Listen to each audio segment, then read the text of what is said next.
मंडळी, कोडॅकने भारतात सगळ्यात स्वस्त स्मार्ट टीव्ही लॉन्च केला आहे. एक दिवस मोबाईलवर स्क्रोल करत असताना ही बातमी दिसली आणि क्षणात मी फ्लॅशबॅकमध्ये गेलो. कोडॅक, तोच कोडॅक ज्याचं नाव ऐकलं की कॅमेरा आठवायचा आणि कॅमेरा म्हटलं की डोळ्यासमोर फक्त कोडॅकच यायचं. लहानपणी प्रत्येक फोटो स्टुडिओच्या बाहेर मोठ्या पिवळ्या अक्षरात कोडॅक लिहिलेलं असायचं. लग्न असो, वाढदिवस असो, शाळेचा ग्रुप फोटो असो, प्रत्येक आठवणीच्या मागे कोडॅक असायचं. पण हळूहळू ते बॅनर फिकट होत गेलं, फोटो स्टुडिओ बंद पडले आणि कोडॅक नावच जणू मार्केटमधून गायब झालं. मग प्रश्न पडतो, इतके वर्ष कोडॅक कुठं होतं? नमस्कार मंडळी, मी पी के भांडवलकर आणि तुम्ही पाहतात सत्ता मंच. आणि आता अचानक टीव्हीच का बनवतंय कोडॅक, याचं उत्तर शोधण्यासाठी आपल्याला थोडं मागं जावं लागेल. 1988 साली जॉर्ज ईस्टमन यांनी ईस्टमन कोडॅक कंपनीची स्थापना केली. 20व्या शतकात कोडॅक हे फोटोग्राफी आणि व्हिडिओग्राफीच्या जगातलं सगळ्यात मोठं नाव बनलं. तो असा काळ होता की जेव्हा लायका, रोलीफ्लेक्स सारखे महागडे कॅमेरे फक्त प्रोफेशनल लोक वापरायचे आणि तेव्हाच कोडॅकने सर्वसामान्य माणसासाठी स्वस्त पोर्टेबल कॅमेरे बाजारात आणले. एक काळ असा होता की जवळजवळ प्रत्येक घरात कोडॅकचा कॅमेरा असायचा. 1968 पर्यंत कोडॅकने जागतिक फोटोग्राफी मार्केटपैकी सुमारे 80% हिस्सा आपल्या ताब्यात घेतला होता. हे सगळं शक्य झालं त्यांच्या एका भन्नाट बिझनेस आयडियामुळे. रेझर आणि ब्लेड मॉडेल म्हणजे कॅमेरा कमी नफ्यावर विकायचा, पण कॅमेऱ्यात लागणारी फिल्म, फोटो प्रिंटसाठीच्या शीट्स आणि केमिकल्स यावर मोठा नफा कमवायचा. या मॉडेलमुळे कोडॅक कंपनी अफाट पैसा कमवत होती आणि कमी वेळातच अमेरिकामधल्या टॉप 500 कंपन्यांमध्ये पोहोचली. पण इथे सगळ्यात मोठी चूक झाली.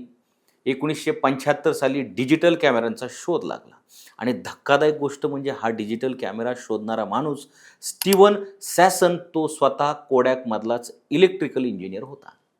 जेव्हा त्याने कोडॅकच्या वरिष्ठांना हा कॅमेरा दाखवला तेव्हा उत्तर आलं, हे छान आहे, पण याबद्दल कोणालाही सांगू नकोस.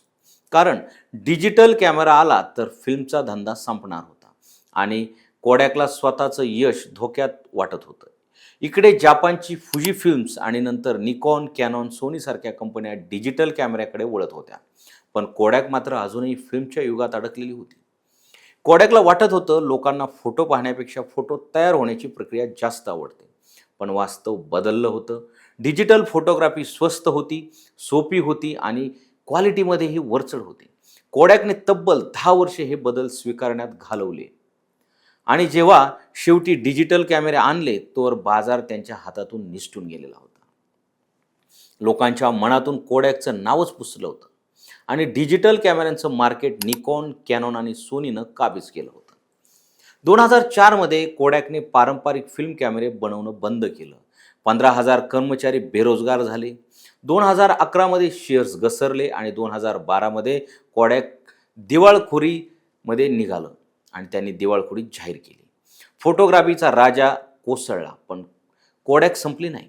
कंपनीने स्वतःला पुन्हा उभा केलं, पेटंट्स विकले, प्रिंटिंग, पॅकेजिंग, डिजिटल इमेजिंगकडे वळली. इतकंच नाही तर औषध निर्मितीतही पाऊल टाकलं आणि मग 2020 मध्ये कोडॅकने भारतात प्रवेश केला. आत्मनिर्भर भारत आणि मेक इन इंडिया मोहिमेअंतर्गत उत्तर प्रदेशच्या हापूर येथे कोडॅकचा स्मार्ट टीव्ही प्लांट सुरू झाला. 3 वर्षात 500 कोटी रुपयांपेक्षा जास्त गुंतवणूक. उद्देश एकच, भारतात कमी किमतीत चांगल्या फीचरचा अँड्रॉइड स्मार्ट टीव्ही बनवणं.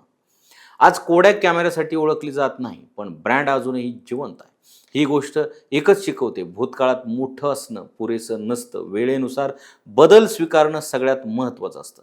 तुमच्याही आयुष्यात कोडॅकच्या काही आठवणी असतील तर त्या आम्हाला कमेंट करून नक्की सांगा, कारण काही ब्रँड फक्त कंपनी नसतात, त्या आठवणी असतात. तर मंडळी, अशाच काही गोष्टी जाणून घेण्यासाठी सत्तामंचच्या चॅनलला सबस्क्राईब करा आणि इन्स्टा अकाउंटला फॉलो करायला विसरू नका.